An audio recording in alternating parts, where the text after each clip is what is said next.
Chers amis, chers frères, chers amoureux de la parole de Dieu, je vous salue dans le nom de Jésus-Christ.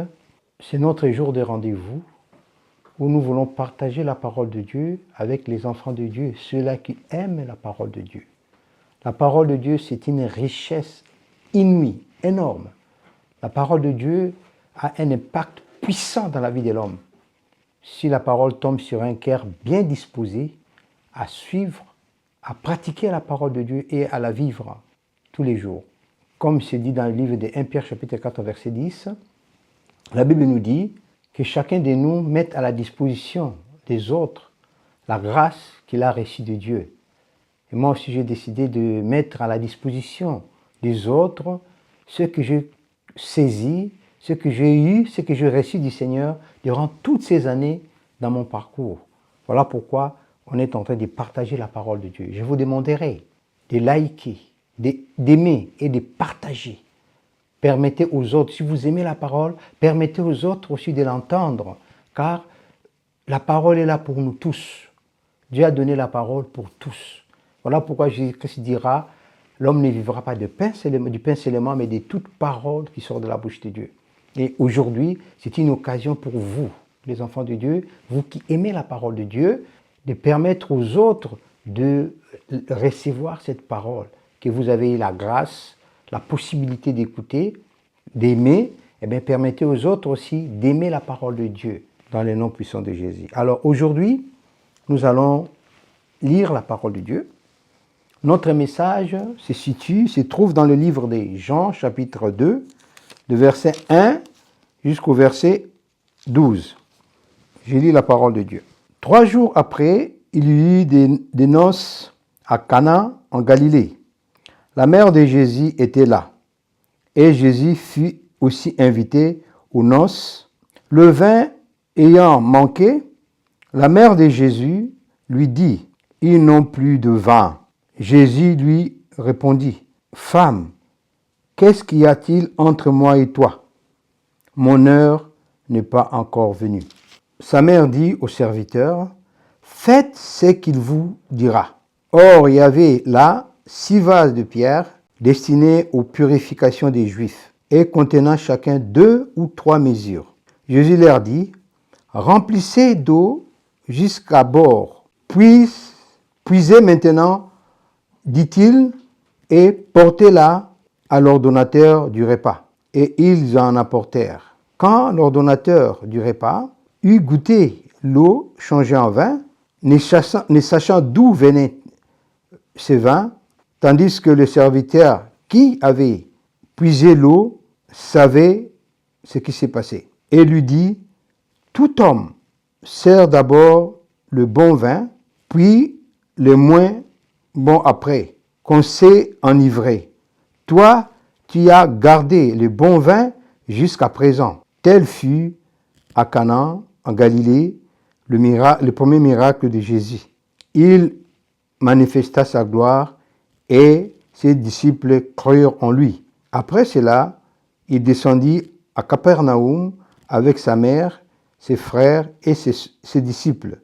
Et il n'y demeura que peu de temps. Alors, sur ce passage, bien-aimés, nous voyons quelque chose qui vient de se dérouler, qui vient d'arriver. Jésus a manifesté sa gloire. Le thème de ce message, faites ce qu'il vous dit. C'est une histoire qui s'est passée entre Jésus, sa mère et ses disciples. Sa maman a été invitée à une noce. Jésus aussi et ses disciples, ils y étaient. Alors, pendant le déroulement de la fête, les gens ont bu du vin. Et il n'y en avait plus parce que le stock a été vidé. Alors la mère de Jésus se tourna vers Jésus et elle lui dira ceci, « Il n'y a plus du vin. » La question est, pourquoi Marie ne s'est pas adressée aux autres personnes, à tout le monde, mais elle a choisi d'aller s'adresser à son fils, d'aller s'adresser au Seigneur Jésus-Christ. Elle a compati à cette situation-là.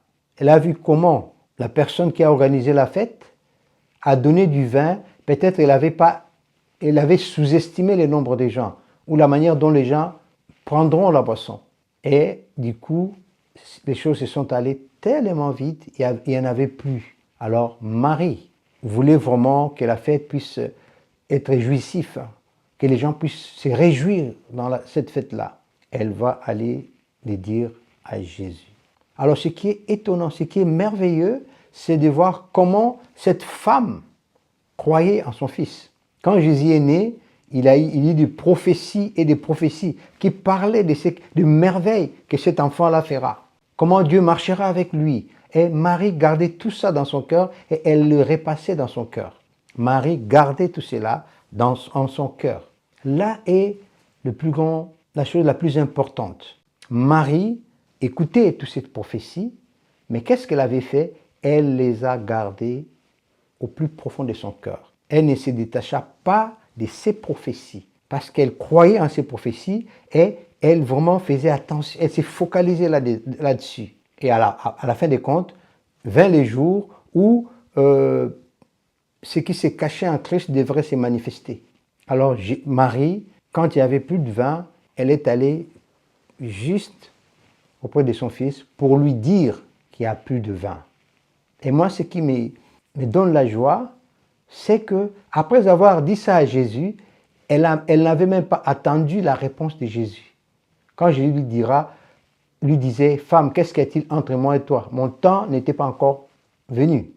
Mais Marie, après avoir dit à Jésus, voilà, ils n'ont plus de vin, elle rebroussa chemin, elle est partie directement voir le serviteur, ceux qui servaient dans cette fête. Elle leur dira, faites ce qu'il vous dit. Ça, c'est quelque chose de très, très important.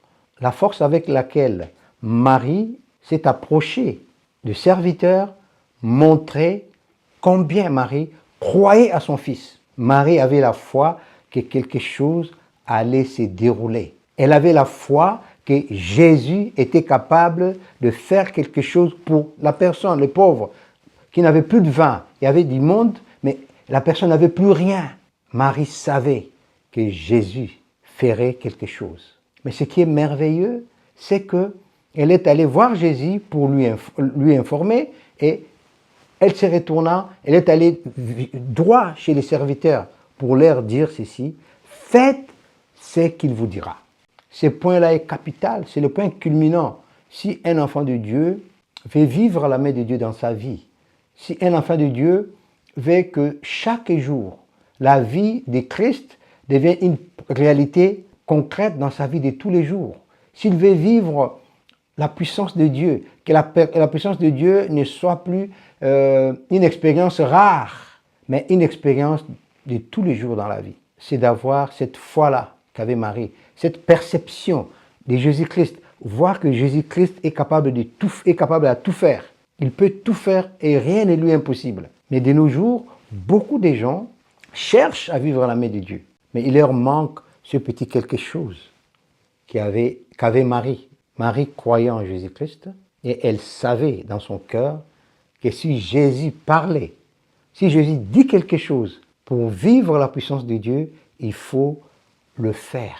Il faut écouter ce que Jésus dit. Quand on parle d'écouter, l'écouter n'est pas parfaite lorsque on ne fait pas ce qu'on a entendu. Mais écouter est pleine lorsque nous faisons ce que nous avons entendu, ce que Dieu nous a dit.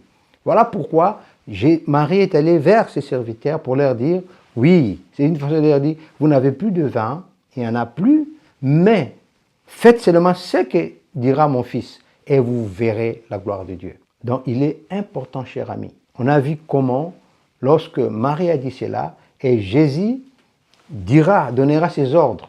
Marie a préparé les serviteurs. Et quand Jésus leur avait dit, prenez ces vases-là, remplissez-les d'eau. Les serviteurs furent exactement ce que Jésus leur avait demandé. Ils ne se sont pas demandé, qu'est-ce qui va se passer, mais cet homme, qu'est-ce qu'il pense? Non. Les serviteurs sont allés directement faire ce que Jésus leur avait dit. Pourquoi? Parce qu'en amont, Marie, sa mère, leur avait dit, faites ce qu'il vous dira. Et à la fin des comptes, lorsque les serviteurs ont goûté le vin, l'eau, ce n'était plus de l'eau, c'était du vin, du bon vin. Jésus leur a dit, allez voir l'ordonnateur du repas, donnez-lui ça. Eh bien, quand l'ordonnateur du repas a goûté ce vin, c'était tellement exquis, extra, eh bien, il est allé voir celui qui a organisé les fêtes, le marié, pour lui dire, écoute, les gens donnent d'abord du bon vin pour égayer les gens, et après, les vins qui sont moyens, on donne aux gens parce qu'ils ont déjà bu du vin avant. Mais même celui qui a organisé la fête, lui-même, ne savait pas ce qui s'était passé. Mais les serviteurs savaient. Alors là, nous voyons quelque chose de très important, que les serviteurs ont suivi à la lettre ce que Marie leur avait dit. Donc il est important de comprendre, chers amis, que de nos jours, nous ne pouvons pas vivre grande chose avec Dieu si nous ne savons pas écouter ou faire ce que Dieu nous dit de faire. La solution n'est pas, c'est pas nous qui l'apportons, mais c'est le Seigneur lui-même qui l'apporte. Et sa manière d'apporter la solution, c'est à travers ce qu'il nous demande. Il est une chose que nous devons comprendre, que le Seigneur est capable de faire des grandes choses. Mais notre Dieu, il est tellement multidimensionnel, omnipuissant. Dieu ne s'arrête pas seulement à une seule façon de faire les choses, parce qu'il est Dieu. Et quand les hommes s'arrêtent seulement à une façon de faire des choses dont ils s'attendent que Dieu fasse, eh bien, cela ne réjouit pas le cœur du Père. Mais ce que le Père aime, c'est que nous lui fassions confiance. Nous croyons au plus profond de notre cœur que lui, notre Dieu, peut faire des grandes choses comme il veut. Il est illimité. Notre Dieu n'est pas un Dieu de monotonie. Là où il y a la monotonie, il faut savoir que, il faut comprendre que c'est l'homme qui est là-dedans. C'est l'homme qui a pris de place. Mais là où Dieu agit, les choses changent. Les choses se renouvellent. Les choses changent. Les choses avancent au-delà de tout ce que l'on peut imaginer et croire. Voilà pourquoi aujourd'hui, je profite de cette occasion pour nous dire à nous qui sommes croyants, nous les enfants de Dieu, nous devons comprendre une chose très importante. Nous ne pouvons pas vivre la main de Dieu si nous ne savons pas écouter ce que Dieu nous dit. Si nous ne savons pas faire ce que Dieu nous dit. Le plus important, c'est ce que Dieu nous dit de faire. Les serviteurs ont fait ce que Marie leur avait demandé. Ils ont attendu ce que Jésus-Christ a dit. L'ordre qu'il leur a donné, remplissez ces vases. Ils l'ont rempli. Ils les ont remplis complètement exactement comme Christ leur a demandé. Et lorsqu'ils ont fait cela, le miracle est venu. L'eau qu'ils ont versée, remplie là-dedans, est devenue du vin, du bon vin. Alors imagine dans ta vie, dans nos vies, si aujourd'hui Jésus-Christ nous donne des ordres, nous dit quelque chose, sachez que la parole qu'il nous donne véhicule la réponse. La réponse est dans la parole de Dieu, dans la parole qui sort de sa bouche. Voilà pourquoi, bien-aimés, il est important de comprendre ceci. De nos jours, en fait, les croyants, les enfants de Dieu, font beaucoup de choses. Ils font beaucoup d'efforts pour être écoutés. Ils ont beaucoup de formules, à tel point que toutes ces formules qu'on leur a fait rentrer dans la tête les empêchent réellement d'écouter Dieu. Aucune formule.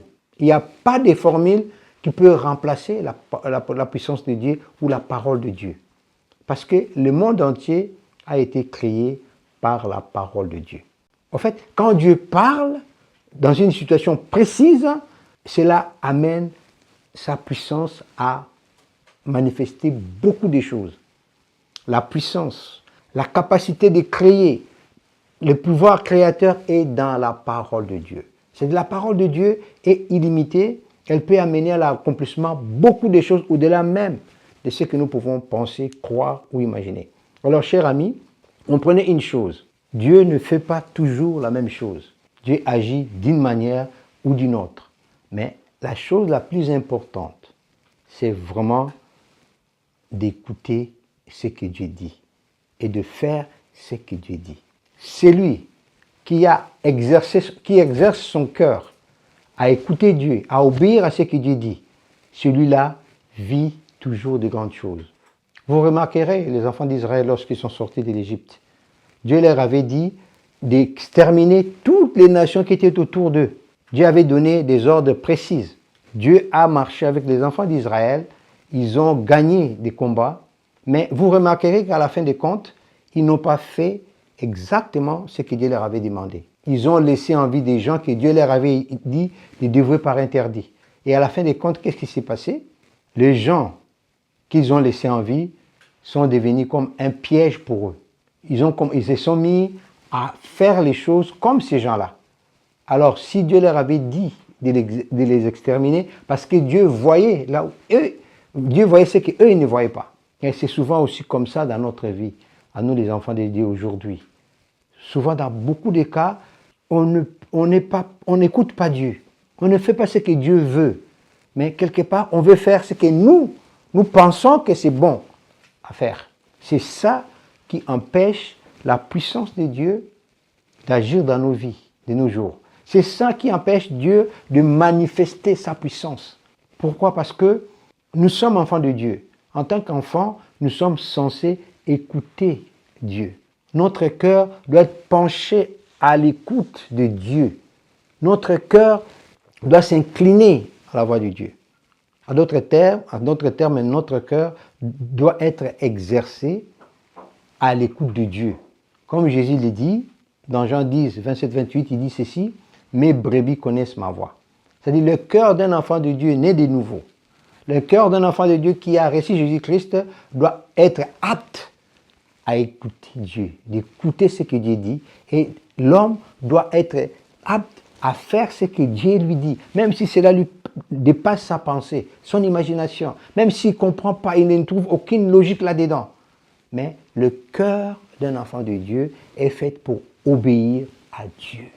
Souvent, nous faisons beaucoup de choses, beaucoup du théâtre, beaucoup de formules, comme si la vie chrétienne était une formule magique, pour rien. Et on s'empêche d'écouter Dieu. Or, la solution viendra que lorsque nous écoutons Dieu et faisons ce que Dieu nous demande. Je vois dans Luc chapitre 5, à partir des versets 4 à 6, on nous relate l'histoire de Pierre. Pierre et ses amis, ils ont fait toute une nuit sans rien prendre. Et pourtant, c'était des pêcheurs professionnels. Mais qu'est-ce qui s'est passé? Le jour, Jésus-Christ est venu vers eux. Jésus-Christ leur a demandé poliment de s'avancer en pleine eau. Quand Jésus dira à Pierre de jeter son filet à l'eau, Pierre va dire une chose. Il dira à Jésus, « Seigneur, nous avons travaillé toute la nuit sans rien avoir. Mais sur ta parole, je jette les filets. » Et quand Pierre l'avait faite, qu'est-ce qui s'est passé? Ils ont fait une pêche miracle. Une pêche telle qu'ils n'ont jamais eu à faire avant ces jours-là. Parce que Pierre a fait ce que Christ lui a dit.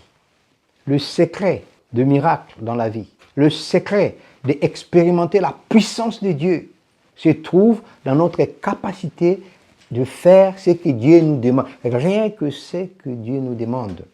Rien que ce que Dieu ne nous demande, pas autre chose, bien-aimés.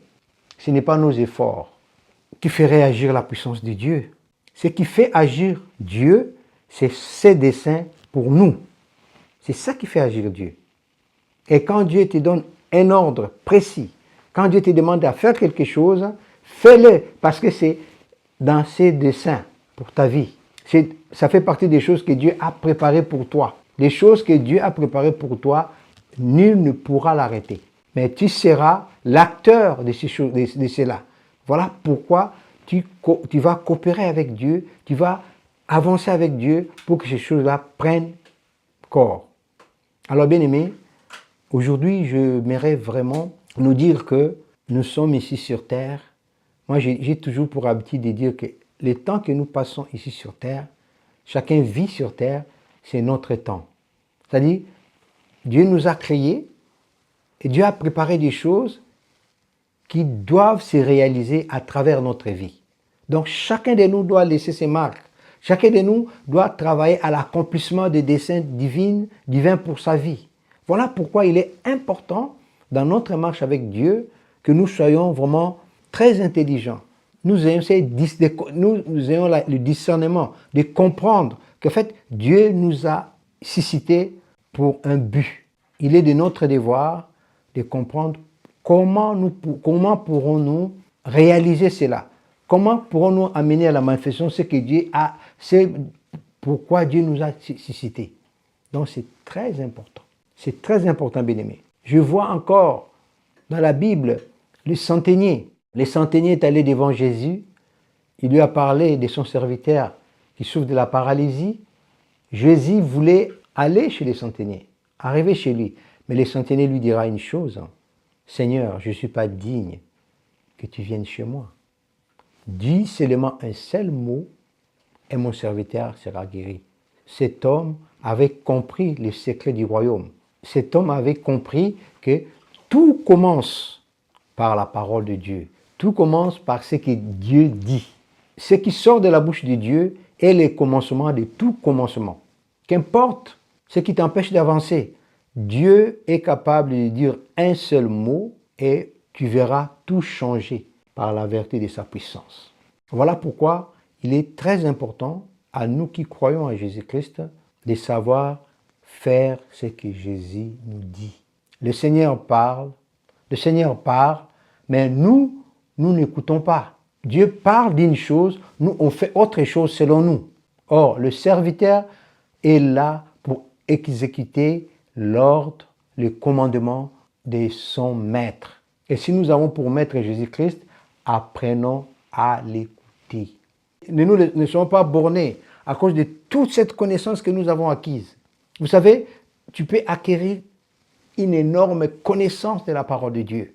Mais si cette parole-là ne se transforme pas en pratique, en expérience vivante dans ta propre vie, la substance qui est dans la parole, dans cette connaissance, tu ne la vivras pas. Mais tu auras une grande connaissance, mais à fin de compte, il y aura une forme de disparité, une sorte d'antagonisme entre la connaissance que tu as et les réalités de ta vie, la réalité dans ta vie de tous les jours.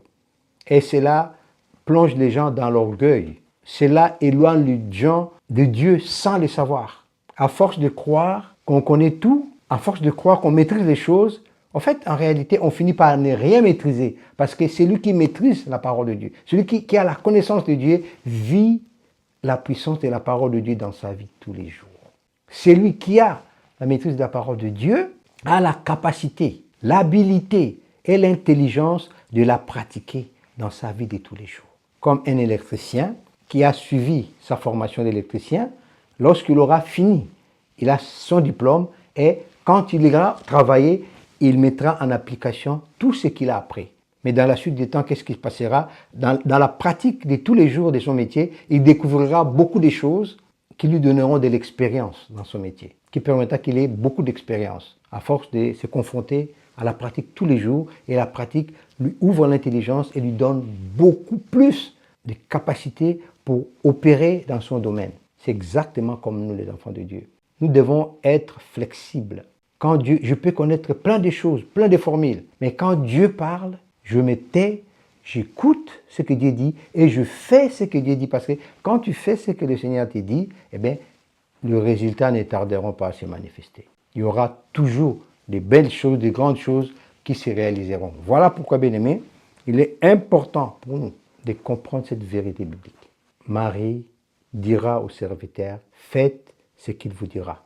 Ils ont fait ce que Jésus leur avait dit, ils ont vu, ils ont expérimenté le miracle.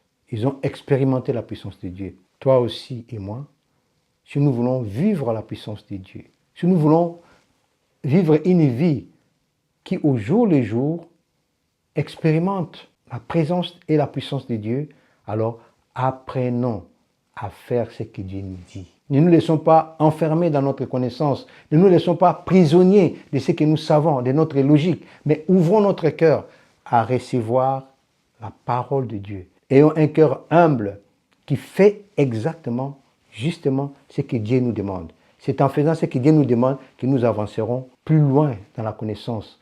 C'est en faisant ce que Dieu nous demande que nous aurons la maturité, une maturité spirituelle inouïe. Et c'est en faisant ce que Dieu nous demande que nous verrons Dieu. Comme Job avait dit, Seigneur, j'ai entendu parler de toi, mais maintenant mes yeux te voient. Dieu ne sera plus un Dieu lointain, mais Dieu sera un Dieu proche de nous, avec nous, qui marchera avec nous, parce que nous faisons ce qu'il nous dit. Voilà, bien-aimés, pour ce soir, c'est cette parole-là que je voulais partager avec nous. Ne brandissons pas tout le temps notre connaissance, mais apprenons à être humbles, faisons ce que le Seigneur nous dit de faire. C'est en faisant ce que Dieu nous dit de faire que nous grandissons, que nous expérimenterons sa puissance, que sa grâce remplira nos vies. Parce que la parole de Dieu est pour ceux qui la pratiquent, non pas seulement pour ceux qui la connaissent. Jésus a dit, si vous connaissez ces choses, c'est bien. Mais si vous les pratiquez, c'est mieux. Alors, choisissons ce qui est mieux, c'est-à-dire la pratique de la parole de Dieu. Quand nous venons auprès de Dieu, ayons une oreille exercée, qui écoute ce que Dieu dit, et un cœur qui pousse à faire ce que Dieu nous a dit de faire. C'est ainsi que nous verrons la gloire de Dieu dans notre vie. Dans le nom de Jésus. Soyez bénis.